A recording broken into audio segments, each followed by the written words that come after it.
How is your charge. सबने वो movie देखी है उरी अटैक, देखी है सबने मूवी।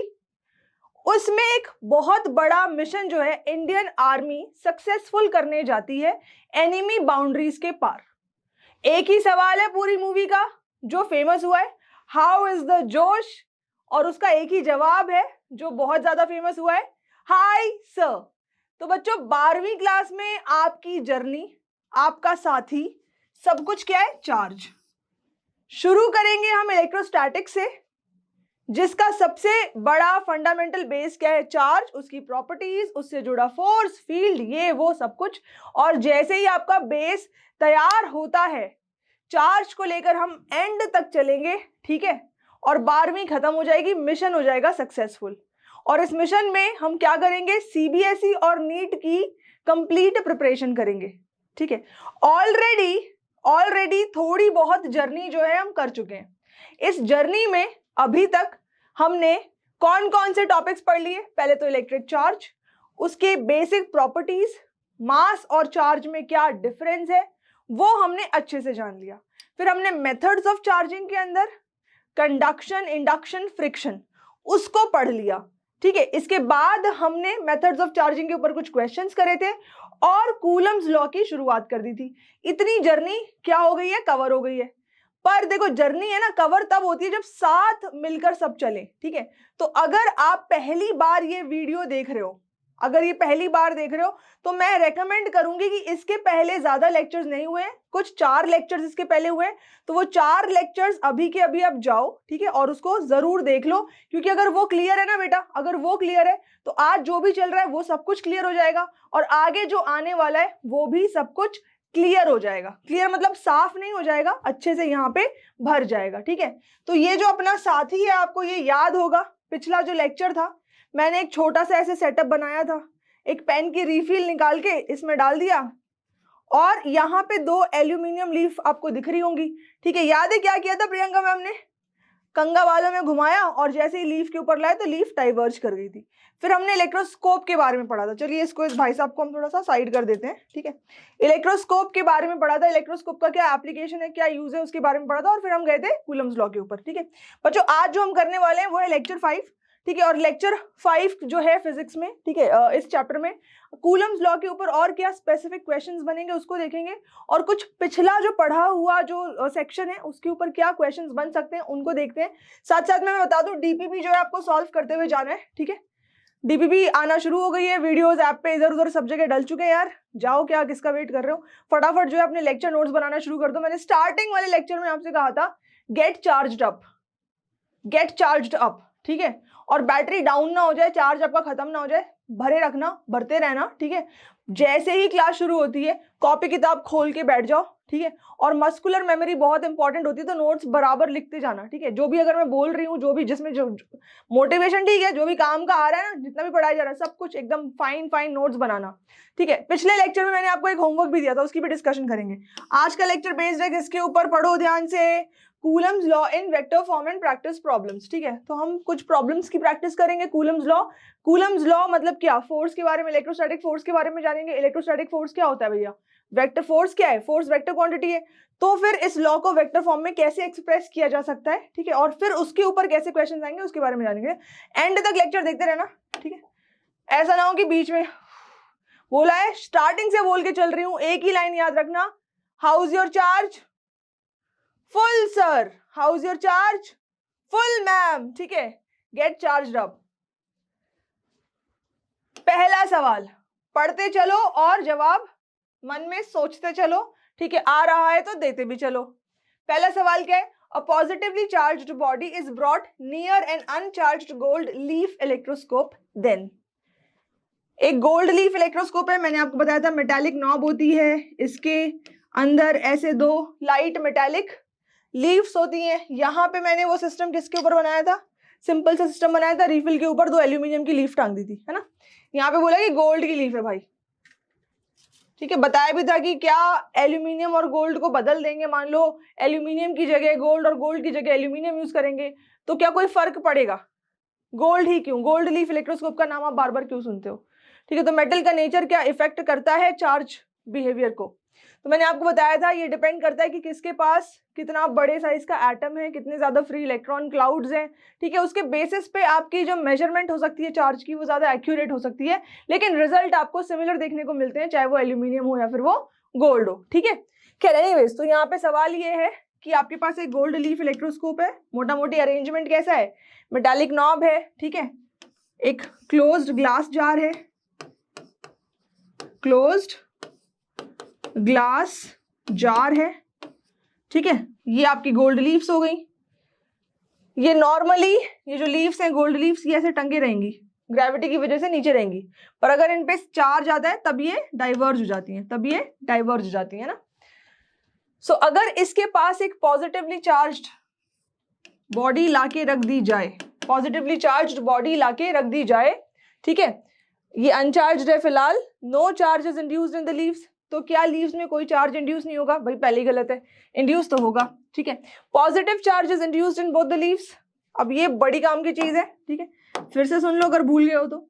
जैसे ही यहाँ पे पॉजिटिव चार्ज लाया जाएगा तो नॉब के ऊपर कौन सा चार्ज डेवलप होता है, नॉब के ऊपर नेगेटिव चार्ज डेवलप होता है। जाहिर सी बात है जो दूसरा सिरा है, दूसरे सिरे पर कौन सा चार्ज डेवलप हो जाएगा, दूसरे सिरे पर पॉजिटिव चार्ज, बोले तो लीव्स के ऊपर कौन सा चार्ज डेवलप होगा, पॉजिटिव चार्ज। तो ये इंपॉर्टेंट क्वेश्चन है, बहुत बेहद इंपॉर्टेंट क्वेश्चन है, ठीक है, कि जब हम कोई चार्ज्ड रॉड इसके पास ला रहे हैं और इंडक्शन की वजह से लीफ पे कोई चार्ज डेवलप हो रहा है, तो जो रॉड के ऊपर चार्ज है और जो लीफ के ऊपर चार्ज है वो सेम रहेगा, ठीक है, और जो नॉब के ऊपर चार्ज है और जो रॉड के ऊपर चार्ज है वो ऑपोजिट नेचर के रहेंगे। मान लो मैंने बोला था अगर नेगेटिवली चार्ज रॉड होती तो यहाँ पे पॉजिटिव चार्ज इंड्यूस होता और यहाँ पे negative, but in any case दोनों लीव्स के ऊपर सेम चार्ज इंड्यूस होगा और लीव्स डाइवर्ज करेंगी, ठीक है।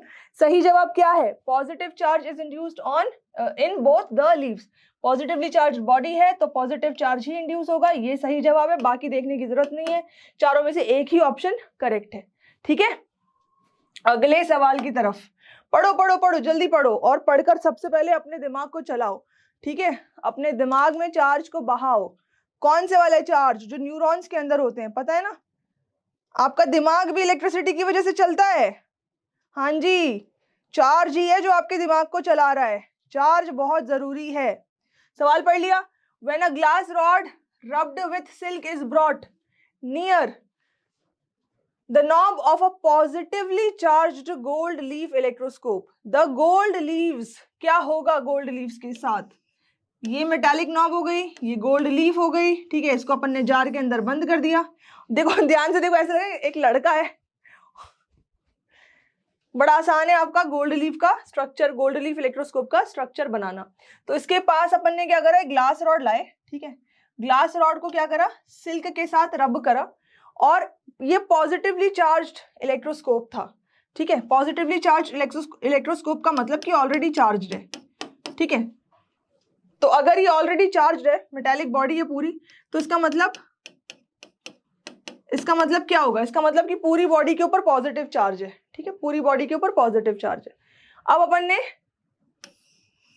ग्लास रॉड यहाँ पे रख दी, ठीक है, बोला जा रहा है क्या ये लीव्स एक दूसरे के पास आ जाएंगी, क्या ये लीव्स एक दूसरे से दूर चले जाएंगी, या फिर ये किसी भी कंडीशन में अफेक्ट नहीं होंगी, या ये कंप्लीटली कोलैप्स कर जाएंगी। सोचो और मुझे जल्दी से जवाब दो। तो बेटा सबसे पहले तो ये ट्राइबो इलेक्ट्रिक सीरीज पर बेस्ड है। अब जो पिछला लेक्चर था, लेक्चर नंबर 4 में सबसे पहले मैंने आपको ट्राइबो इलेक्ट्रिक सीरीज बताई थी, है ना, याद है, ट्राइबो इलेक्ट्रिक सीरीज बताई थी, और मैंने कहा था कि आपका एक छोटा सा टास्क है, इस सीरीज को इजीली कैसे याद रख सकते हो, उसका कोई पैटर्न या कोई निमोनिक आप बनाओ, ठीक है, और बना के इसको क्लास में डिस्कस करो, कमेंट बॉक्स में कमेंट करो, ठीक है, और जिसका निमोनिक सबसे बेहतरीन हुआ, जिससे याद रखना सबसे ज्यादा आसान हुआ, ठीक है, उसको मिलेंगे रिवॉर्ड्स। तो ये चीज मैंने आपको एक टास्क, एक असाइनमेंट दी थी, और अगर आप जरा भी सिंसियर हो इन लेक्चर्स को लेकर तो मेरे हिसाब से आपको ये टास्क एकम्प्लिश करके, कंप्लीट करके अपना रिस्पॉन्स सबमिट जरूर करना चाहिए। खैर अभी बात हो रही है ग्लास रॉड और सिल्क की, ठीक है, तो ग्लास को अगर सिल्क के साथ रब किया जाए तो ग्लास के ऊपर पॉजिटिव और सिल्क के ऊपर नेगेटिव चार्ज आता है। ग्लास के ऊपर पॉजिटिव, सिल्क के ऊपर नेगेटिव चार्ज आता है। यानी कि अगर ग्लास रॉड को रब किया था सिल्क के साथ तो ग्लास रॉड के ऊपर पॉजिटिव चार्ज है, ठीक है। जाहिर सी बात है कि ये पॉजिटिव चार्ज एक दूसरे को रिपेल करेंगे और यहाँ पे क्या होना चाहिए कि ये जो लीव्स हैं ये और ज्यादा डाइवर्ज होनी चाहिए। जितना ये इसको रिपेल करेंगे, पॉजिटिव चार्ज को पुश करेंगे, पॉजिटिव चार्ज लीव्स की तरफ रन करेगा, more positive charge on the leaves, तो लीव्स डाइवर्ज करेंगी, ठीक है। तो इसका ऑप्शन कौन सा सही है? ऑप्शन बी सही है, मूव फर्दर अपार्ट, ठीक है। क्या सोच रहे थे मैम, गोल्ड लीफ इतना छोटा सा तो टॉपिक है, उसमें क्या ही आएगा। देखो कितने अच्छे तगड़े क्वेश्चंस बन गए, कंसेप्चुअल क्वेश्चन बन गए ना। और ये दोनों के लिए इंपॉर्टेंट है, ये बोर्ड के लिए भी इंपॉर्टेंट है, नीट के लिए भी इंपॉर्टेंट है बेटा, ठीक है। A gold leaf electroscope is charged and the leaves are observed to diverge by a certain amount. फिर से वही है, एक गोल्ड लीफ इलेक्ट्रोस्कोप है, ये जो लीव्स है ये कुछ अमाउंट से डाइवर्ज कर रही है, ठीक है। A beam of X-rays is allowed to fall upon the electroscope. मान लो कि एक्सरेज जो है, एक्सरेज, बीम ऑफ एक्सरेज वो इस इलेक्ट्रोस्कोप के ऊपर पड़ रही हैं, गिर रही हैं for a very short period, ठीक है। The effect is as follows. तो क्या इफेक्ट आपको देखने को मिलेगा? क्वेश्चन पढ़ लो अच्छे से। बेसिकली एक सिंपल गोल्ड लीफ इलेक्ट्रोस्कोप है और इसके ऊपर कोई चार्ज है। अब देखो चार्ज दो नेचर का हो सकता है, या तो इस इलेक्ट्रोस्कोप के ऊपर पॉजिटिव चार्ज है, ठीक है, या फिर इस इलेक्ट्रोस्कोप के ऊपर नेगेटिव चार्ज है। दोनों कंडीशन को अपन डिस्कस करते हैं, ठीक है। चलो दोनों कंडीशन को अपन डिस्कस करेंगे अभी।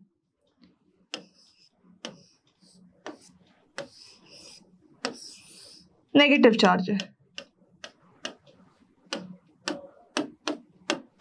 ठीक है। ये जो क्वेश्चन है बेटा ये थोड़ा सा कंसेप्चुअल क्वेश्चन है, तो ध्यान से सुनना। इसमें दो केसेस आते हैं। यहाँ पे ये नहीं बोला कि ये जो ग्लास चैम्बर है ये इवैक्यूएटेड है, मतलब ये अंदर से इसमें कुछ भी नहीं है, एयर है कि वैक्यूम, ऐसा कुछ दिया नहीं। तो इसमें दो केसेस आते हैं। पहला कि ग्लास के अंदर क्या है, कोई एयर है, कोई मीडियम है, ठीक है। यूजुअली वो मीडियम अपन एयर लेकर चलते हैं, ठीक है। जो दूसरा केस है, दूसरा केस क्या है कि ये जो ग्लास चैम्बर है ये इवैक्यूएटेड है, खाली है, अंदर कुछ नहीं है। बेसिकली मीडियम क्या है? मीडियम है वैक्यूम। अब बताओ कि एक्स रेज अगर एयर हो और तब पड़े तब क्या होगा, और वैक्यूम है तब पड़े तब क्या होगा। देखो अगर मान लो कि मीडियम एयर होती, ठीक है, मीडियम क्या होती बेटा? एयर होती, तो एक्स रेज क्या करती? एयर को आयोनाइज करती। X rays will ionise air, ठीक है। अगर एयर आयोनाइज हो जाती तो क्या हो जाता? अगर एयर आयोनाइज हो जाती तो यहां पे आयंस बनते, नेगेटिव आयंस, पॉजिटिव आयंस, ये बन जाते इधर, करेक्ट। अब अगर इस गोल्ड लीफ के ऊपर पहले से पॉजिटिव चार्ज होता तो जो नेगेटिव आयंस हैं वो इन पॉजिटिव चार्जेस को न्यूट्रलाइज करते, और उस केस में क्या होता? गोल्ड लीफ कोलैप्स करती। सिमिलरली अगर यहाँ एयर है मान लो, तो यहाँ भी यही चीज होगी कि एयर आयोनाइज हो जाएगी, एयर क्या हो जाएगी? आयोनाइज हो जाएगी। और अगर इसके ऊपर नेगेटिव चार्ज होता तो पॉजिटिव आयंस जो है negative charge on the gold leaf को न्यूट्रलाइज करते, और उस केस में भी ये जो लीफ है ये क्या करती? कोलैप्स।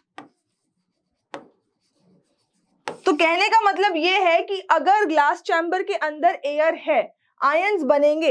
एक्स रेज एक हाई फ्रीक्वेंसी एक हाई फ्रीक्वेंसी रेडिएशन है, ठीक है, हाई फ्रीक्वेंसी इलेक्ट्रोमैग्नेटिक रेडिएशन है, और ये बड़े आसानी से क्या कर सकती है? एयर को आयोनाइज कर सकती है। आयोनाइज करने की वजह से क्या होता? अगर गोल्ड लीफ के ऊपर चार्ज होता तो गोल्ड लीफ क्या करती? कोलैप्स करती, क्योंकि ऑपोजिट नेचर का चार्ज क्या कर लेता? न्यूट्रलाइज कर लेता गोल्ड लीफ के चार्जेस को। तो वैसे इसका आंसर अगर देखो तो क्या होना चाहिए? The leaves will collapse. पर इस जवाब के अंदर एक कैच है। हाँ, इस जवाब के अंदर एक कैच है। तो क्या कैच है उसको समझो। अगर केस आता सेकंड वाला, इवैक्यूएटेड, वैक्यूम होता, इन चैम्बर्स के अंदर क्या होता? वैक्यूम, एयर नहीं होती, ठीक है। तो एक कॉन्सेप्ट है बच्चों जो कि आप 12th में ही पढ़ोगे, ठीक है, उसको हम कहते हैं फोटो इलेक्ट्रिक इफेक्ट। उस कॉन्सेप्ट को क्या बोला जाता है? Photo electric effect.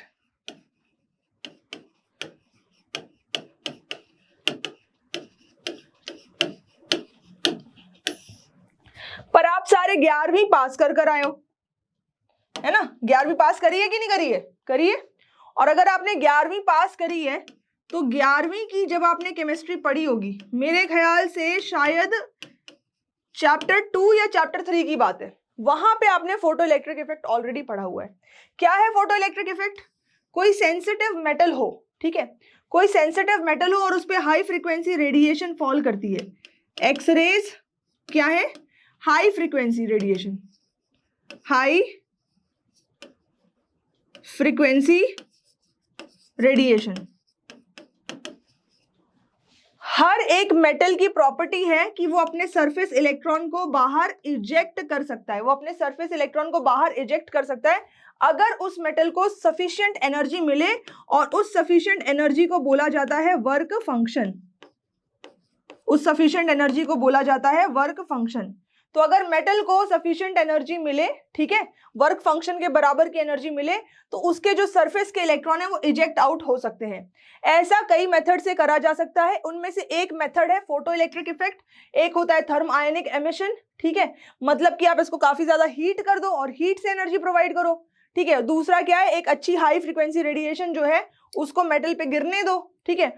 और अगर उस रेडिएशन की फ्रीक्वेंसी थ्रेशोल्ड फ्रीक्वेंसी के ऊपर होगी, किसके ऊपर होगी? थ्रेशोल्ड फ्रीक्वेंसी के ऊपर होगी। हर मेटल के लिए एक कैरेक्टरिस्टिक फ्रीक्वेंसी होती है कि भैया इस मेटल से इलेक्ट्रॉन इतनी, मतलब ये जो मेटल है इस पे अगर आपने हाइपोथेटिकली 100 हर्ट्ज की फ्रीक्वेंसी दी, इलेक्ट्रॉन बाहर निकल जाएगा। इस मेटल पे आपने 1000 हर्ट्ज की फ्रीक्वेंसी दी, इलेक्ट्रॉन बाहर निकल जाएगा। तो हर मेटल के लिए कैरेक्टरिस्टिक फ्रीक्वेंसी होती है जिसके ऊपर उसका इलेक्ट्रॉन इजेक्शन स्टार्ट हो सकता है, उसको थ्रेशोल्ड फ्रीक्वेंसी कहते हैं, ठीक है। और रेडिएशन की वजह से इलेक्ट्रॉन का बाहर निकलना, ठीक है, ये जो प्रोसेस है इसको अपन फोटो इलेक्ट्रिक इफेक्ट कहते हैं। ये जो चैप्टर है पूरा डिटेल में, एक आपका चैप्टर आएगा ड्यूअल नेचर ऑफ रेडिएशन, वहां पे सब कुछ डिटेल में पढ़ने वाला है, मोटा मोटी जान लो कि ऐसा होता है। हाँ तो बेटा बात कर रहे थे कि अगर वैक्यूम हो, ठीक है, तो वैक्यूम हो तो उस केस में एक्सरेज क्या करेगी? एयर तो है नहीं कि आयोनाइज करेगी। तो उस केस में अगर एक्सरेज की फ्रीक्वेंसी, ऑफ कोर्स गोल्ड की जो थ्रेशोल्ड फ्रीक्वेंसी होती है उससे ज्यादा होती है, ठीक है, तो एक्सरेज क्या कर सकती है? गोल्ड लीफ के जो सरफेस के जो इलेक्ट्रॉन्स है उनको नॉकआउट कर सकते हैं, ठीक है, इलेक्ट्रॉन को नॉकआउट करेंगे। अब फिर से आ जाओ इधर पे, मान लो कि ये वैक्यूम होता, यहाँ पे पॉजिटिव चार्ज है, पॉजिटिव चार्ज और एक्सरेज अपन ने उसके ऊपर गिरा दी, अब इलेक्ट्रॉन और बाहर निकल गए, तो बताओ पॉजिटिव चार्ज बढ़ा ना। इलेक्ट्रॉन देना मतलब क्या? इलेक्ट्रॉन देने का मतलब क्या है कि पॉजिटिव चार्ज बढ़ गए, ठीक है, पॉजिटिव चार्ज बढ़ गए, ठीक है। तो उस केस में होगा डाइवर्जेंस और ज्यादा हो जाएगी, ठीक है। मतलब कि अगर ये वैक्यूम होता, पॉजिटिव चार्ज होता गोल्ड लीफ के ऊपर और ये वैक्यूम होता और एक्सरेज पढ़ते, तो एक्सरेज ने क्या करना था? एक्सरेज ने डाइवर्जेंस इंक्रीज कर देना था, डाइवर्जेंस क्या होता? बढ़ जाता, डाइवर्जेंस इंक्रीज हो जाता, ठीक है। अब सेकंड केस में आ जाओ, नेगेटिव चार्ज है, नेगेटिव चार्ज और इसके ऊपर एक्सरेज पड़े, एक्सरेज ने इसके इलेक्ट्रॉन को बाहर निकाल दिया, इसके इलेक्ट्रॉन को बाहर निकाल दिया, मतलब कुछ नेगेटिव चार्ज कम हो गया, कुछ नेगेटिव चार्ज कम हो गया तो डाइवर्जेंस डिक्रीज हो जाता। तो इस केस में क्या होता? Decrease in divergence, decrease in divergence provided अगर ये ग्लास चैम्बर के अंदर वैक्यूम होता। इतनी बात समझ आई? छोटा सा सवाल जो आपको दिख रहा है, काफी अच्छा तगड़ा सवाल है ये, ठीक है। नीट के बच्चों खास तौर पे आपके लिए, बोर्ड में ऐसे सवाल आने की गुंजाइश कम है, नीट के बच्चों ये खास तौर पे आपके लिए सवाल बना है। नोट कर रहे हैं कुछ कर लो, नोट्स बना लो फटाफट। तो फोटो इलेक्ट्रिक इफेक्ट शॉर्ट में थोड़ा बहुत समझाया, लेकिन पूरा चैप्टर पढ़ोगे उसके ऊपर। फिर बोला है सेलेक्ट द करेक्ट ऑल्टरनेटिव। ये आपके सामने 4 वाक्य हैं, इन 4 वाक्यों को पढ़ो, आपके हिसाब से कौन सा स्टेटमेंट सही है, ठीक है। तो अपन टिक टिक ही शुरू करते हैं। टिक टिक 1, टिक टिक 2, टिक टिक 3, टिक टिक 4, टिक टिक 5। बचपन में ऐसे गेम बहुत खेला होगा है ना, थोड़ा चैलेंजिंग लगता है, मैम बता रहा हूँ मैं, हो गया ऐसा होता है ना। तो ऐसा ये जो है ना, ये चार्ज अंदर से आना चाहिए, ठीक है। दिमाग के चार्जेस को तेजी से दौड़ाओ। The charge gained by the uncharged body from a charged body due to conduction is equal to charge initially present.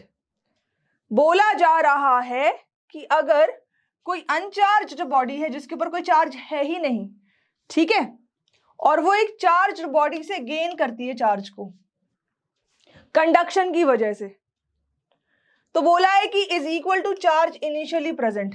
ये स्टेटमेंट बड़ा वेग सा है भैया, जब बॉडी अनचार्ज थी उसके ऊपर चार्ज 0 था, ठीक है, तो वो चार्ज बॉडी से चार्ज गेन करेगी, चार्ज इनिशियली 0 चार्ज था, है ना, तो क्या गेन करेगी वो।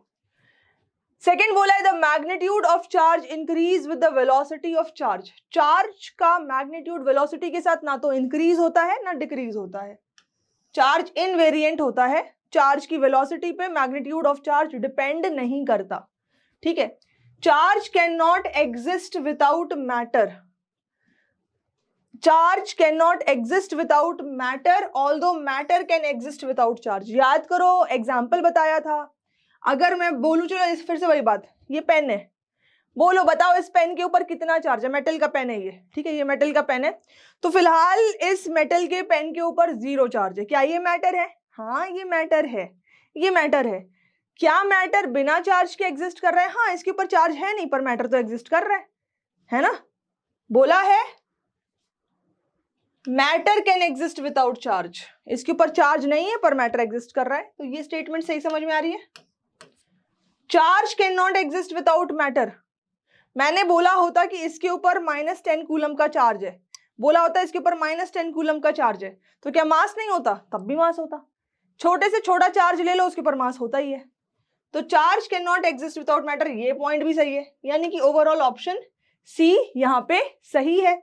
डी पढ़ना है तो पढ़ लो, attraction is the true test, no भाई, repulsion, repulsion is the true test for electrification. कितनी बार पढ़ेंगे इसको, है ना। अब फटाफट इस क्वेश्चन को देखो, एन इलेक्ट्रॉन, इलेक्ट्रॉन का चार्ज E मान लो, सर्कुलेट्स अराउंड न्यूक्लियस, और न्यूक्लियस के ऊपर चार्ज 2E मान लो in helium atom, which particle exerts larger force on the other. तो पहले जो सेट ऑफ हमने क्वेश्चंस करे हैं वो इलेक्ट्रोस्कोप के ऊपर और कहीं ना कहीं चार्ज की प्रॉपर्टीज के ऊपर करें। अब देखो आपको कूलम्स लॉ के ऊपर क्वेश्चन दिख रहा है, ठीक है, तो न्यूक्लियस के ऊपर चार्ज है +2E और इसके चारों तरफ एक इलेक्ट्रॉन घूमता है, ठीक है, तो बताओ इलेक्ट्रॉन इसके ऊपर ज्यादा फोर्स लगाएगा या न्यूक्लियस इसके ऊपर ज्यादा फोर्स लगाएगा। तो यहाँ पे आता है आपका कूलम्स लॉ, अगर दो चार्जेस हैं Q1 Q2 r डिस्टेंस से सेपरेटेड हैं तो दोनों के बीच में लगने वाले फोर्स को हम बोलेंगे F is equals to electrostatic constant K times Q1 Q2 by r², है ना। क्या ये बोला कि ये जो फोर्स है ये Q1 Q2 पे लगा रहा है बस, और Q2 कुछ और लगाएगा? ये वो फोर्स है जो Q1 Q2 पे लगा रहा है और ये वो भी फोर्स है जो Q2 Q1 पे लगा रहा है, ठीक है। बेसिकली दोनों एक दूसरे पर बराबर मैग्नीट्यूड का फोर्स लगा रहे हैं, दोनों एक दूसरे पर बराबर मैग्नीट्यूड का फोर्स लगाते हैं, खाली अलग क्या होता है, direction of this force, direction of this force is different, है ना।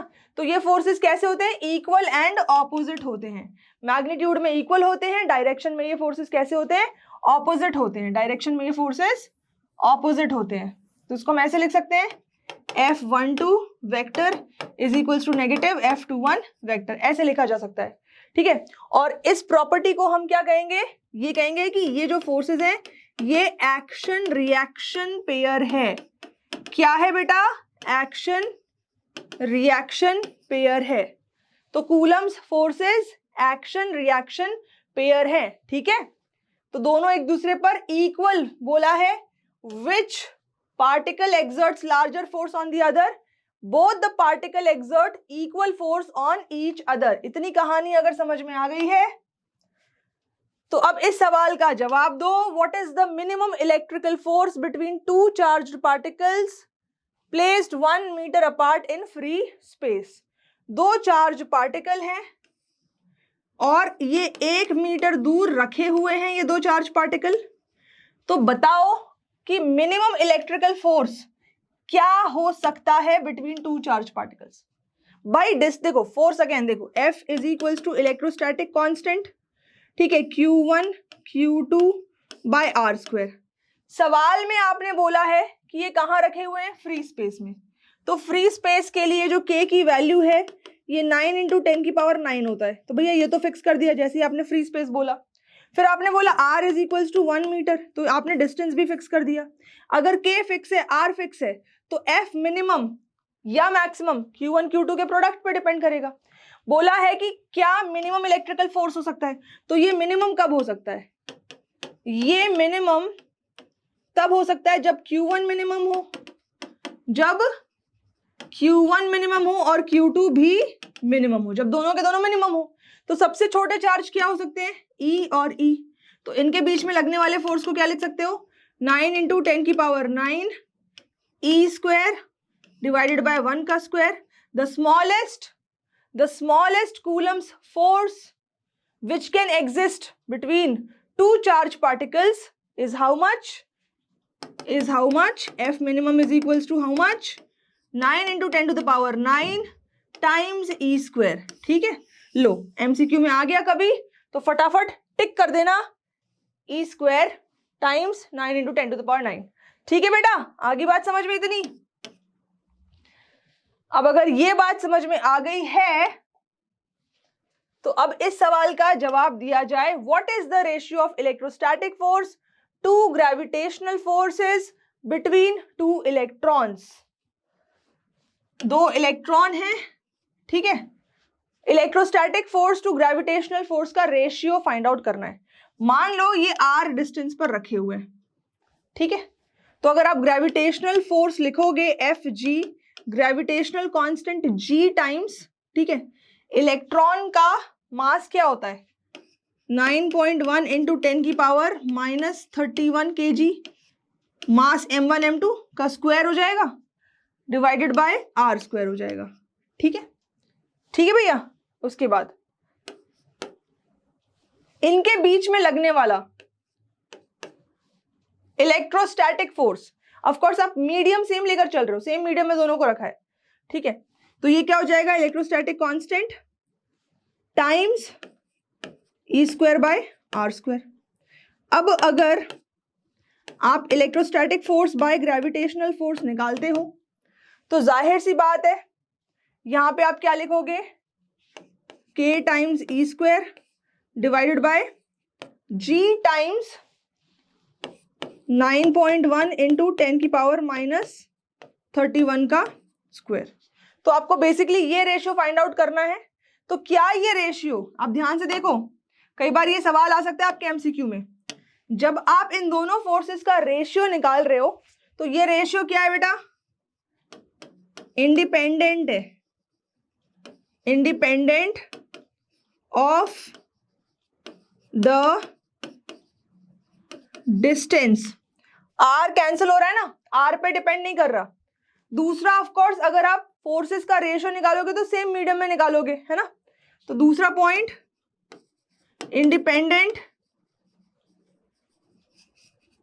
Independent of the medium they are kept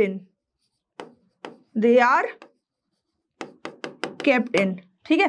बेहद इंपॉर्टेंट पॉइंट है ये दोनों, फोर्सेस बिटवीन टू चार्जेस, ठीक है, forces between two charges in terms of gravitational force and electrostatic force का ratio will not depend upon the distance between them। भैया ratio, अब ये थोड़ी ना बोलोगे इसको 1 मीटर दूर पे दो चार्जेस रखे, बताओ इलेक्ट्रोस्टैटिक फोर्स कितना है? अच्छा 1 किलोमीटर दूर रख दो दो चार्जेस को, बताओ इनके बीच में ग्रेविटेशन, अब बताओ कि कौन ज्यादा बड़ा है कौन ज्यादा छोटा है।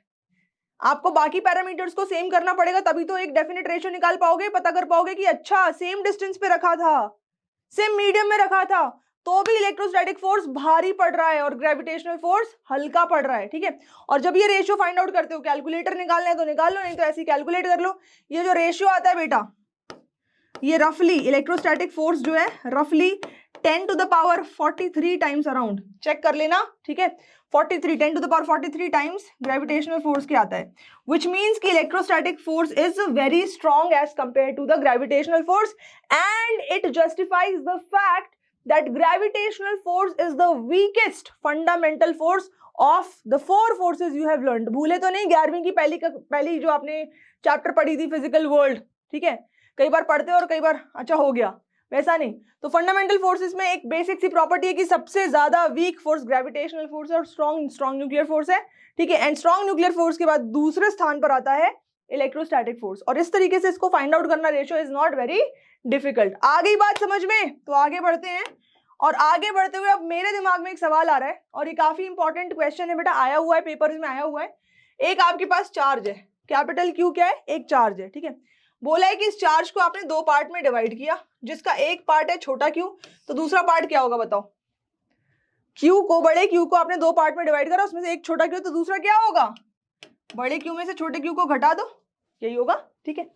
ओके, अब बोला है कि इन दोनों को आपने किसी डिस्टेंस पे रखा, मान लो r डिस्टेंस पे रख दिया। ये जो दो चार्जेस में आपने इसको डिवाइड करा ना, दो पॉइंट चार्जेस में, इसको तोड़ के आपने दो पॉइंट चार्जेस बनाए और फिर उन दोनों पॉइंट चार्जेस को आपने r डिस्टेंस पे रख दिया, ठीक है।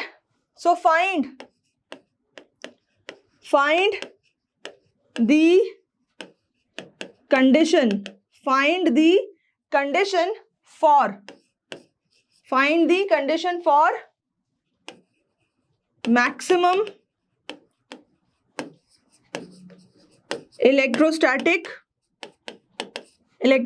force, find the condition for maximum electrostatic force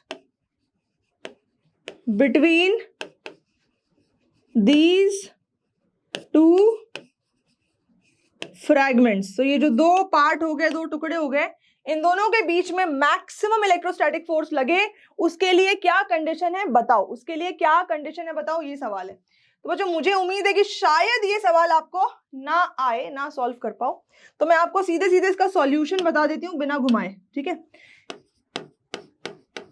maximum minimum की कंडीशन मैथमेटिकल टूल्स में क्लास 11 में पढ़ाई जाती है, ठीक है। आप इन दोनों के बीच का फोर्स लिखोगे F is equals to electrostatic constant Q, फिर कैपिटल Q माइनस ये छोटा वाला Q डिवाइडेड बाय r², ठीक है। अब आपने डिस्टेंस तो फिक्स कर दिया है किसी एक गिवन मीडियम में, तो k बाय r² तो कांस्टेंट है, यहाँ पे k बाय r² क्या है? ये कांस्टेंट है। तो फोर्स की मिनिमम वैल्यू या मैक्सिमम वैल्यू किस पे डिपेंड करेगी? आपने इस चार्ज को कैसे डिवाइड किया उस पर डिपेंड करेगी, यानी कि इसके मैग्नीट्यूड पे और इसके मैग्नीट्यूड पे डिवाइड करेगी, ठीक है। और मैक्सिमा की कंडीशन निकालते कैसे हैं? df किस पे डिपेंड कर रही है? q पे, तो df बाई dq, इसको जीरो पुट करते हो आप, ठीक है। पढ़ा है ना भाई? मान लो ये f है, ये q के साथ वैरी कर रहा है, किसी भी तरीके से वैरी कर रहा है, तो मैक्सिमा का मतलब क्या होता है? मैक्सिमा किसी पॉइंट पे, अगर ये मान लो ये किसी पॉइंट पे मिनिमा या मैक्सिमा कुछ भी अटेन कर रही है, तो यहाँ पे आप ये जो टेंजेंट ड्रॉ करते हो, ठीक है। बोले तो df बाई dq, वो टेंजेंट कितना आना चाहिए? जीरो, ठीक है। तो df बाई dq जीरो वैसे पुट करते हैं। सिमिलरली यहाँ पे आपने df बाई dq को क्या पुट करा? जीरो पुट करा, ठीक है। अच्छा, तो पहले तो इसको सॉल्व कर लो जरा, f की वैल्यू सॉल्व करके निकाल के लिखो, है ना। k बाई r² तो अपना कांस्टेंट है, ठीक है। ये हो जाएगा q छोटा q माइनस q², ठीक है। अब देखो डिफरेंशिएट करो, तो k बाई r² तो अपना कांस्टेंट है एज इट इज। इसका डिफरेंशिएशन करोगे q के साथ तो क्या आएगा? कैपिटल Q आएगा, और इसका करोगे तो -2q आ जाएगा। क्या ये सिखाऊं या ये आता है? भैया 11वीं से पढ़कर आए ना सब, और नहीं आता तो कमेंट करके बताना, अपन इसकी एक अलग से क्लास ले लेंगे, ठीक है। इसको अपन जीरो पुट करेंगे, तो ये हो जाएगा q माइनस 2q बराबर जीरो, क्या आया यहाँ से कैपिटल Q, बड़ा वाला Q 2 टाइम्स छोटा वाला Q आ रहा है। बड़ा वाला Q क्या आ रहा है? 2 टाइम्स छोटा वाला Q, ठीक है। इसका मतलब क्योंकि आपका बड़ा वाला Q 2 टाइम्स छोटा वाला Q आया, इसका मतलब कि छोटा वाला Q क्या होगा? बड़े वाले Q का आधा, ठीक है। ये क्या होगा? बड़े वाले Q का आधा, ठीक है। एंड जाहिर सी बात है, तो जो अदर फ्रैगमेंट हुआ वो भी क्या हुआ? बड़े वाले Q का आधा। इसका मतलब कि अगर आप एक चार्ज को दो पार्ट्स में डिवाइड करो, तो ऐसी कौन सी कंडीशन है जिससे उन दोनों के बीच का लगने वाला फोर्स मैक्सिमम हो, यानी उस चार्ज को आपको जस्ट हाफ करना पड़ेगा। अगर आपके पास 10 कूलम का चार्ज है, उसको आपने दो टुकड़ों में डिवाइड किया ताकि फोर्स उनके बीच में मैक्सिमम लगे, 5 कूलम 100 कूलम का चार्ज है, 50 कूलम 0.2 कूलम का चार्ज है, क्या 0.1 कूलम 0.002 कूलम का चार्ज है, 0.001 कूलम, दूसरा भी 0.001 कूलम। बात आ गई समझ में? तो ये थे कूलम्स लॉ पे बच्चा बेसिक बेसिक अपन ने क्वेश्चंस कर लिए हैं, ठीक है, बेसिक बेसिक अपन ने क्वेश्चंस कर लिए हैं। अब आज अपन ब्रांड न्यू टॉपिक शुरू करने वाले हैं, क्या? Coulomb's law in vector form, in vector form, Coulomb's law in vector form. तो एक्सप्रेशन को सिंपल तरीके से कैसे लिखा जाएगा वो मैं आपको समझाऊंगी। सबसे पहले अपन एक कार्टेशियन प्लेन मान लेते हैं, ये एक्स एक्सिस हो गया, ये वाई एक्सिस हो गया। कोई दो मनमर्जी के चार्ज कहीं भी बैठे हुए मान लो, तो ये अपना चार्ज यहाँ पे बैठा है, इसका नाम रखते हैं Q1, ये चार्ज यहाँ बैठा है, इसका नाम रखते हैं Q2, ठीक है। इस चार्ज की जो पोजीशन वेक्टर है, ठीक है, इस पोजीशन वेक्टर को अपन R1 नाम देते हैं ऑरिजिन से, और इस चार्ज का जो पोजीशन वेक्टर है इसको अपन ने R2 नाम दे दिया। बाय कन्वेंशन दोनों चार्ज अपन अभी पॉजिटिव लेकर चल रहे हैं, बाय कन्वेंशन दोनों चार्ज अपने कैसे हैं? पॉजिटिव है, ठीक है। अब ध्यान से देखते जाना, मैं पूछ रही हूं आपसे, मेरा सवाल है आपसे कि क्योंकि ये पॉजिटिव है भैया, ये पॉजिटिव है, तो अगर Q1 Q2 पे फोर्स लगाएगा तो क्या लगाएगा? प्यार या धक्का? पास तो नहीं बुलाएगा, धक्का मारेगा। तो इस डायरेक्शन में धक्का लग रहा है, किसको? Q2 को लग रहा है, Q2 को धक्का लग रहा है, फोर्स लग रहा है 2 पे, कौन लगा रहा है? 1, ये F21 की डायरेक्शन हो गई, ठीक है। ऐसे ही अगर मैं आपसे पूछूं भैया 2 भी तो ये धक्का मार रहा है, ये भी थोड़ी ना प्यार करेगा, ये भी धक्का मारेगा, किधर को धक्का मारेगा? इधर को धक्का मारेगा, इधर को धक्का किसको लग रहा है? 1 को लग रहा है, कौन मार रहा है धक्का? 2, तो ये हो गया वेक्टर F12, इतनी बात क्लियर हो गई। अच्छा, अगर मैं इसी को बोलूं R के टर्म्स में देखो जरा बेटा, R के टर्म्स में देखो, जैसे ये वेक्टर R1 है, ये वेक्टर R2 है, ध्यान से सुनना, ध्यान से सुनना जो बोल रही हूं। अगर मैंने यहां से यहां का एक वेक्टर बनाया होता, या फिर मैंने यहां से यहां का एक वेक्टर बनाया होता, तो इस नीचे वाले वेक्टर को क्या बोलते हैं और ऊपर वाले वेक्टर को क्या बोलते हैं? ध्यान सुनना, ठीक है। ये है अपना वेक्टर R1, ठीक है। यहां से एक ये वेक्टर है, इसको अपन ने वेक्टर X बोल दिया, ठीक है। ये अपना एक वेक्टर है, इसको अपन ने वेक्टर R2 बोल दिया। भैया ट्राइंगल लॉ पढ़कर आयो ना, triangle law of vector addition सबके सब पढ़कर आयो ना, सबके सब पढ़कर आयो। देखो इसके हेड पे इसकी टेल लगी है, तो अपन लिख सकते हैं vector R1 plus vector X किसके बराबर होगा? वेक्टर R2 के बराबर होगा। हाँ या ना बोलो जोर से, भैया पढ़कर आए हो ना? ठीक है। सर किसका था? R1 का। सर किसका है? R1 का। पूंछ किसकी थी? X की। पूंछ किसकी है? यहाँ पे देखो पूंछ X की, ठीक है। और सर जो दो लोगों के मिल जाए, यहाँ पे ये वेक्टर R2 है। अब विजुअल प्रेजेंटेशन सही दिख रहा है क्या? लिखते हो ना, R1 में X जोड़ो तो R2 आना चाहिए। देखो R1 में X जोड़ा तो R2 आना चाहिए। बहरहाल अगर मैं पूछूं भैया वेक्टर X कितना होगा, तो ये होगा vector R2 minus vector R1। आई बात समझ में? तो देखो बेटा, अगर ये वेक्टर X है इधर से इधर का, तो यहाँ पे तो ये वेक्टर माइनस X हो जाएगा, ठीक है। और वेक्टर X को मैंने क्या लिखा है? वेक्टर X को मैंने लिखा है vector R2 minus vector R1, ठीक है। तो वेक्टर माइनस X क्या हो जाएगा? जाहिर सी बात है, माइनस वेक्टर X क्या हो जाएगा? Vector R1 minus vector R2। बात आ रही है समझ में? ठीक है। तो ये जो R2 माइनस R1 है ना बेटा, R2 माइनस R1, ठीक है, R2 माइनस R1, देखो फिर से इसको हम बोलते हैं R21, इसका नाम है, इसको R21 लिखा जा सकता है, ठीक है। ऐसे ही R1 माइनस R2 को क्या लिखा जा सकता है? R12 लिखा जा सकता है, वेक्टर R12 लिखा जा सकता है। जाहिर सी बात है vector R12 is negative of vector, लिख सकते हो vector R12 is negative of vector R21। Simple simple vector है भाई, सिंपल सिंपल वेक्टर है, ठीक है। अब ध्यान से देखना बड़े गौर से, ठीक है। तो वेक्टर फोर्स की बात, अरे भाई फोर्स की बात हो रही है, फोर्स की, दो चार्जेस के बीच लगने वाले फोर्स की, ठीक है। तो अपन को क्या लिखना चाहिए? इलेक्ट्रो वैक्यूम में रखे हैं चार्जेस, मीडियम का पंगा भी नहीं पाल रहे हैं, ठीक है, वैक्यूम में चार्जेस रखे हैं। तो electrostatic constant Q1 Q2 by R²।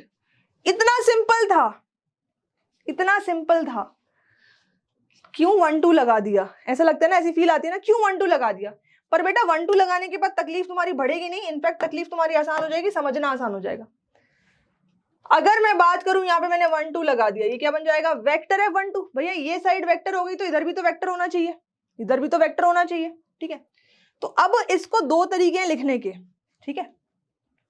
जैसे ही मैंने बोला, देखो यहाँ पे ध्यान से, F12 की डायरेक्शन इधर को है, F12 की डायरेक्शन किधर को है, इधर को, इधर को। तो इधर की डायरेक्शन में पोजीशन वेक्टर लिया जाएगा। चार्ज Q1 का पोजीशन Q2 से देख रहे हो, एक आदमी है इधर Q2 पे बैठा है, Q2 पे बैठा है और Q1 तो उधर जा रहा है, Q1 को उधर धक्का लग रहा है, ठीक है। छुआ क्या,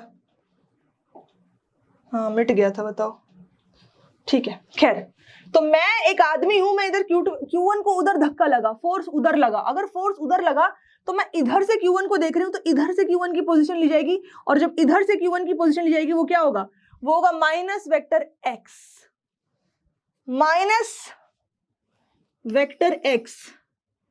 जिस भाई साहब को हम क्या बोल रहे हैं, वेक्टर r12, क्या बोला जा रहा है, वेक्टर r12।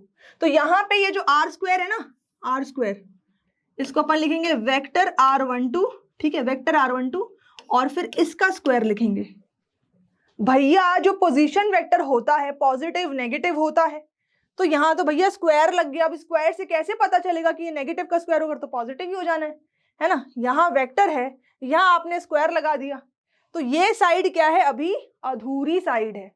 तो अगर यहाँ वेक्टर है, यहाँ वेक्टर है, तो ये k into Q1 into Q2 और R12 का स्क्वायर, ये सिर्फ और सिर्फ फोर्स की मैग्नीट्यूड बता रहे हैं। ये टर्म्स यहाँ पे फोर्स की मैग्नीट्यूड बता रहे हैं। फोर्स की डायरेक्शन कौन बताएगा, फोर्स की डायरेक्शन कौन बताएगा, फोर्स की डायरेक्शन बताएगा ये छोटू, ये छोटू बताएगा। कौन, ये छोटू बताएगा फोर्स की डायरेक्शन। और ये छोटू क्या है भैया, ये छोटू है, ये जो आपको, इसको अलग से कैसे बनाऊं यार, देखो ये छोटू है ना, इसको हम छोटा सा बना रहे हैं, छोटा सा, ना दिखे तो फिर बोल देना। ये छोटू है R12 का यूनिट वेक्टर, मतलब ये एक छोटा वेक्टर है जिसका मैग्नीट्यूड 1 है। अगर मैंने यहाँ पे इंटू 1 कर दिया, 1 से मल्टीप्लाई किया, तो कोई दिक्कत है क्या, नहीं ना। तो ये छोटू वेक्टर का मैग्नीट्यूड 1 है, पर डायरेक्शन क्या है, देखो इसकी डायरेक्शन क्या है, F12 की डायरेक्शन है। तो यहाँ पे R12 यूनिट वेक्टर लिखा जाएगा। समझ आया, क्या लिखा जाएगा, R12। और जो यूनिट वेक्टर होता है, यूनिट वेक्टर का कॉन्सेप्ट आपको पता है, यूनिट वेक्टर का कॉन्सेप्ट हमको पता है। मैंने बोला अगर एक यूनिट वेक्टर है ए यूनिट वेक्टर, तो ये होता है vector A upon vector A का मैग्नीट्यूड होता है, ठीक है। सिमिलरली अगर मैं वेक्टर R12 यूनिट वेक्टर की बात करूं, तो R12 यूनिट वेक्टर की अगर बात करी जाए, तो ये क्या हो जाएगा, वेक्टर R12 और नीचे वेक्टर R12 का मैग्नीट्यूड। ऐसा होना चाहिए, ऐसा होना चाहिए। तो यहां से अगर मैं F12 वेक्टर की बात करूं, तो ये हो जाएगा electrostatic constant K, Q1 Q2, नीचे क्या हो जाएगा, स्क्वायर था, एक और मैग्नीट्यूड आ गया, तो R12 वेक्टर का क्यूब बनना चाहिए, और यहाँ बाजू में क्या लिख दोगे, R12 वेक्टर। समझ आ रही है बात। तो ये बना हमारा प्यारा वेक्टर फॉर्म। क्या बना प्यारा, वेक्टर फॉर्म, किसका, कूलम्स फोर्स का। कौन सा फोर्स है ये वो फोर्स है जो दूसरे नंबर का चार्ज पहले नंबर के चार्ज पे लगा रहा है। नोट करो फटाफट। अब मैं कॉमन सेंस वाला सवाल पूछ रही हूं, कॉमन सेंस वाला सवाल, ठीक है।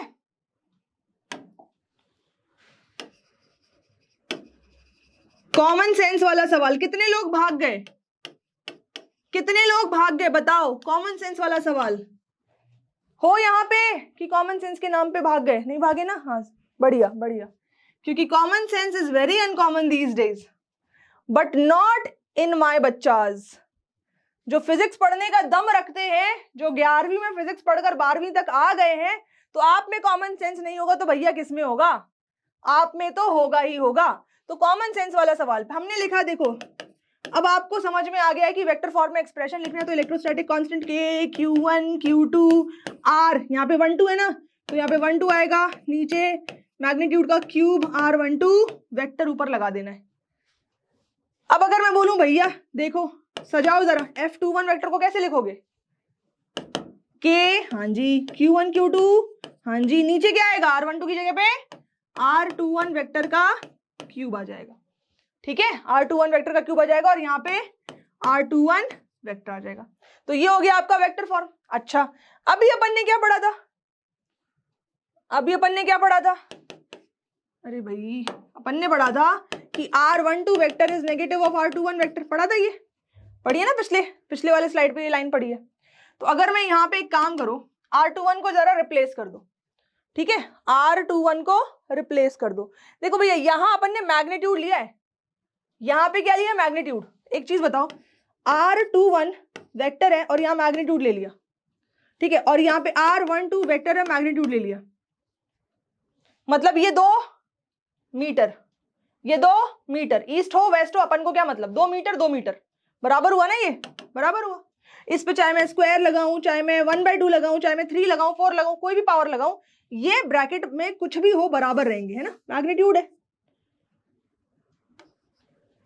2 पॉइंट्स थे ए और बी, मैंने कहा बी से ए तक चली तो मैं 2 मीटर चली, ए से बी तक चली तो 2 मीटर ही तो चलूंगी, भले डायरेक्शन मैंने रिवर्स कर दिया, ऐसे चली फिर ऐसे चली, पर मैं तो मैग्नीट्यूड की बात कर रही हूं, है ना।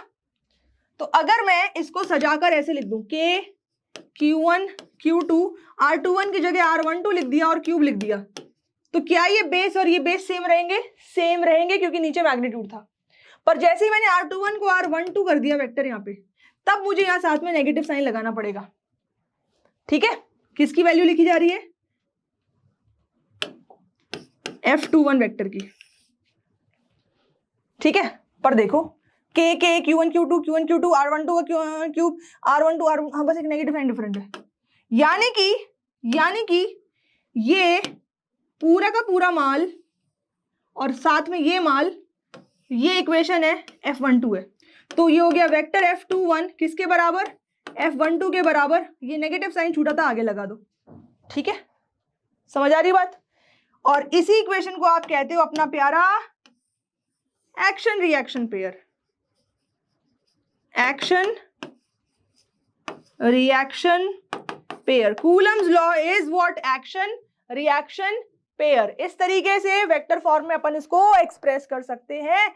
और net charge on the system is 0, ठीक है, समझ आ गई बात। कहां पे 1 2 कहां पे 2 1 लगेगा, समझ आ गई बात। अब रुको जरा, सबर करो। R21 को और कैसे लिखा जा सकता है और R12 को कैसे लिखा जा सकता है? देखो भैया, R2 माइनस R1 लिखा जा सकता है ना ऐसे। तो देखो,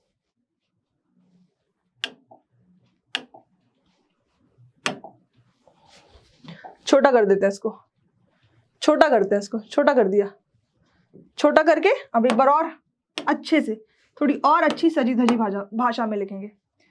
वेक्टर R21 को अपन ने लिखा था क्या? R2 वेक्टर में से R1 वेक्टर को माइनस करो। सिमिलरली वेक्टर R12 अपना क्या होना चाहिए? वेक्टर R1 से वेक्टर R2 को माइनस करो, ये होना चाहिए। अब अगर मैं यहाँ से वेक्टर F21 ये फोर्स लिखूं, electrostatic constant K Q1 Q2, नीचे R21 का मैग्नीट्यूड था, मतलब vector R2 minus vector R1 इसका मैग्नीट्यूड का क्यूब, और यहाँ पे vector R2 minus vector R1, ऐसे भी इसको लिखा जा सकता है। ये भी वेक्टर फॉर्म है, ऐसे भी लिखा जा सकता है। सिमिलरली अगर आप F, ये तो अभी 2 1 था, 1 2 लिख दो, ठीक है, वेक्टर F12 लिख दो, तो क्या लिख दोगे? K Q1 Q2, नीचे भैया कहां से आ गए तुम, 2 डॉट्स, ठीक है, नीचे क्या आ जाएगा? R12 वेक्टर, तो R12 वेक्टर की जगह vector R1 minus vector R2 magnitude का क्यूब, और यहां ब्रैकेट में vector R1 minus vector R2। बात आई समझ? कॉन्सेप्ट हुआ क्लियर?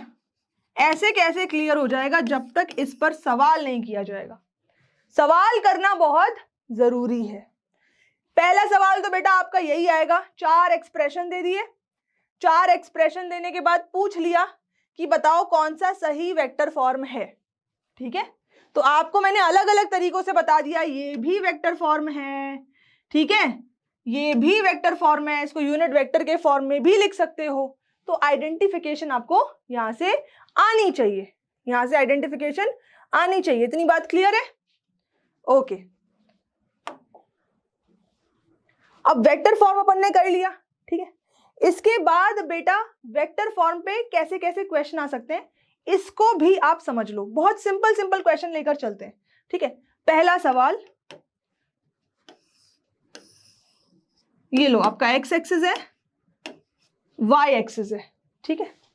यहां पे कोई चार्ज रखा है Q1, यहां पे कोई चार्ज रखा है Q2, ठीक है। सच दैट ये हो गया वेक्टर R1, ये हो गया वेक्टर R2, ठीक है। तो आपको वेक्टर R1 दिया हुआ है is equals to I plus J minus K, मान लो ऐसे कोई वैल्यू दी हुई है, इसमें Z एक्सिस भी है। ऐसे ही वेक्टर R2 आपको दिया हुआ है -2I प्लस K, ठीक है। वेक्टर R1 R2 दिया हुआ है, पूरा का पूरा मीडियम क्या है, एयर या वैक्यूम मान लो आप, ठीक है। Q1 जो है वो 2 माइक्रोकूलम का चार्ज है, ठीक है। Q2 जो है वो 3 माइक्रोकूलम का चार्ज है। बड़ा सिंपल सा सवाल है, बहुत सिंपल क्वेश्चन है। तो बताओ इन दोनों चार्जेस पे चाहे तो आप F12 निकालो कितना होगा, F21 निकालो कितना होगा, ठीक है, या फोर्स का मैग्नीट्यूड कितना होगा। बड़ा सिंपल सा सवाल है, बहुत बेसिक सिंपल सवाल है ये, ठीक है। किस किस तरीके से कूलम्स लॉ पे सवाल आएंगे अब हम वही करेंगे। जो आने वाला लेक्चर है कूलम्स लॉ पे आप बहुत सारे सवाल करेंगे, भर भर के करेंगे। और इसके बाद अगर मेरी गारंटी है कि कूलम्स लॉ पर कोई भी एक सवाल आता है और ना बने आपसे, ऐसा हो नहीं सकता, ऐसा हो ही नहीं सकता कि आप सवाल ना कर पाओ। जितने भी तरीके के सवाल आ सकते हैं आप सारे के सारे सॉल्व कर पाओगे, ये मेरी गारंटी है, ठीक है। अब जैसे ये सवाल यार आपको देखने में लग रहा है मैम क्या ये R1 R2 है IJK के फॉर्म में, बहुत सिंपल है। अगर F का मैग्नीट्यूड निकालना है तो भैया सबसे पहले देखो, या तो R12 का मैग्नीट्यूड निकाल लो या R21 का मैग्नीट्यूड निकाल लो, एक ही बात है, ठीक है। और मैग्नीट्यूड कैसे निकालोगे, R12 ले लो तो vector R1 minus vector R2, है ना। तो कर लो, R1 से R2 गया तो ये हो गया 1 minus minus 2, 1 minus minus 3I हो गया, 3I कैप, ठीक है। यहाँ पे J तो है ही नहीं तो 1 माइनस 0 तो बस J आ जाएगा प्लस J कैप, ठीक है। माइनस K और माइनस K तो minus 2K cap, minus 2K cap, ठीक है, ओके। अब इसका अगर मैग्नीट्यूड निकालना हो, vector R1 minus vector R2 का मैग्नीट्यूड निकालना है तो पता है ना, वेक्टर A अगर आपका लिखा हुआ हो AI cap plus BJ cap plus CK cap, तो वेक्टर A का मैग्नीट्यूड क्या होगा, under root A square plus B square plus C square. Similarly magnitude निकालोगे तो अंडर रूट 3 का स्क्वायर 9, 1 का स्क्वायर 1 प्लस 2 का स्क्वायर 4 माइनस 2 का स्क्वायर 4, 9 4 13 और 1 14, तो ये क्या आ गया R12 वेक्टर का मैग्नीट्यूड रूट 14 आ गया, रूट 14 आ गया, ठीक है, रूट 14। Q1 Q2 की वैल्यू अपन को यहाँ पे दी हुई है, एक 2 माइक्रोकूलम का है और एक 3 माइक्रोकूलम का है। वैल्यूज एक बार अच्छे से देख लो, फिर अपन इसको आगे जो है सॉल्व करते हैं, ठीक है, इसको आगे सॉल्व किया जाए। तो अगर मैं बात करूं F12 की, ध्यान से देखना बेटा, ठीक है, तो आपका इलेक्ट्रोस्टैटिक कांस्टेंट 9 इंटू 10 की पावर 9 हो गया, 2 इंटू 3, ठीक है, और 10 की पावर -6 का स्क्वायर कर लो, माइक्रो माइक्रो दोनों में आ रहा था, ठीक है, डिवाइडेड बाय नीचे वेक्टर R12 का मैग्नीट्यूड रूट 14 था तो रूट 14 का स्क्वायर हो गया। देखो यहाँ पे वेक्टर फॉर्म लिया है अपन ने, तो वेक्टर फॉर्म R12 वेक्टर कितना है, देखो वेक्टर फॉर्म बोल रही हूं मैं, वेक्टर फॉर्म, तो वेक्टर फॉर्म में R12 कितना होगा, ये आपका वेक्टर फॉर्म R12 कितना होगा 3I plus J minus 2K, 3I plus J minus 2K, तो यहाँ पे आ जाएगा 3I cap plus 2J cap minus 2K cap, यही था ना, 3I 2J और क्या था, माइनस K था, सॉरी प्लस J था, प्लस J था, तो यहाँ पे अपन ने लिख दिया प्लस J कैप, ठीक है। और अगर मैं इसी को बोलूं कि F21 लिखो बेटा, तो F21 में ये सारा फैक्टर तो सेम टू सेम 9 इंटू 10 की पावर 9, 2 इंटू 3, 10 की पावर -6 का स्क्वायर, नीचे रूट 14 का स्क्वायर, ये सब कुछ सेम टू सेम रहेगा, ठीक है।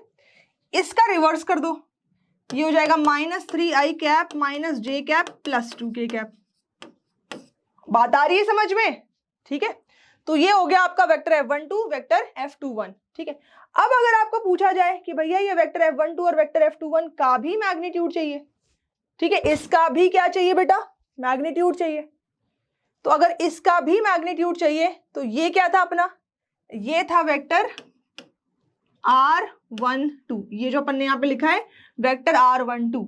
और वेक्टर R12 को क्या कर सकते हैं अपन, वेक्टर R12 को लिख सकते हैं वेक्टर R12 का जो मैग्नीट्यूड है इनटू वेक्टर, यहाँ देख लो फिर से बता देती हूँ, यूनिट वेक्टर R12, ठीक है, is equals to vector R12 divided by vector R12 का मैग्नीट्यूड। तो इसको यहाँ पे मल्टीप्लाई कर दोगे। बेसिकली आप क्या करोगे, अगर मान लो फॉर एग्जाम्पल अगर आपको इसका मैग्नीट्यूड निकालना होता, उस केस में नीचे वाले का क्या करते, क्यूब कर देते, क्योंकि ये यूनिट वेक्टर से मल्टीप्लाई होता, ठीक है। खैर पहले अपन इतना कर लेते हैं, पहले जो बताया है वो कर लेते हैं, उसके बाद देखते हैं कि मैग्नीट्यूड इसका कैसे निकाला जाए, ठीक है। तो ये बस हो गया। अब इसको आपको सॉल्व करना है।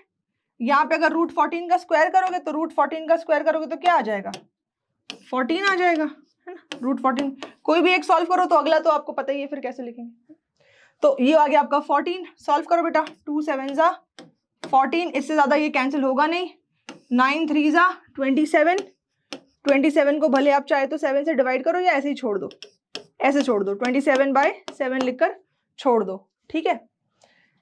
10 की पावर -12 और 9 तो -3 हो जाएगा, ठीक है।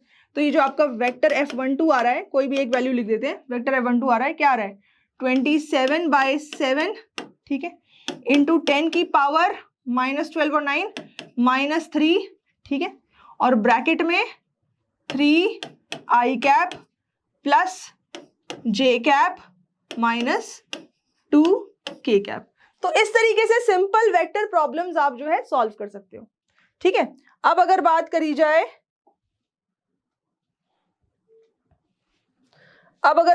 जाए वेक्टर F12 के मैग्नीट्यूड की, ये तो आपको पता है कि अगर आप 2 1 पे निकालोगे तो मैग्नीट्यूड दोनों का ही सेम आना है, ठीक है। तो आप क्या करोगे मैग्नीट्यूड निकालने के लिए, फिर से वही फंडामेंटल लगाओगे, a² plus b² plus c² का अंडर रूट, ठीक है। अब अगर मैं पूछूं a क्या है बेटा, तो i कैप का कोफिशिएंट a है, यानी कि 27 इंटू 3/7 इंटू 10 की पावर -3, ये आपका a है, ठीक है। b क्या है बेटा, 27/7 इंटू 10 की पावर -3, ठीक है, और j कैप का कोफिशिएंट यहाँ पे 1 दिख रहा है। c क्या है बेटा, 27/7 इंटू 10 की पावर -3, ठीक है, और यहाँ पे -2, ये c हो गया, और इनका स्क्वायर करके यहाँ पुट करके, ठीक है। तो ये आपको मैंने एक क्वेश्चन दिया था कि इस टाइप से सिंपल, सबसे सिंपल वेक्टर फॉर्म का क्वेश्चन बन सकता है। इसके अलावा जो और क्वेश्चंस, जो मेजर एग्जाम में आने वाले क्वेश्चंस है, जो एग्जाम में आते हैं, किस टाइप के आते हैं, जो हम अगले लेक्चर में पढ़ेंगे। ट्रायंगल है एक, ठीक है, इस ट्रायंगल पे ये मान के चलो तीनों के तीनों पॉजिटिव चार्ज है, ठीक है, या फिर एक चार्ज Q है, ये 2Q है, ये -2Q है, ऐसे चार्ज अलग अलग बदल दिए जाएंगे। इक्विलेटरल ट्रायंगल है, 60-60 डिग्री के तीनों एंगल है। अब इनकी सेंट्रियोइड पे, मीडियन के इंटरसेक्शन पॉइंट पे, यहाँ पे कोई चार्ज कैपिटल Q रखा, तो इस पे नेट फोर्स कितना लग रहा है बताओ।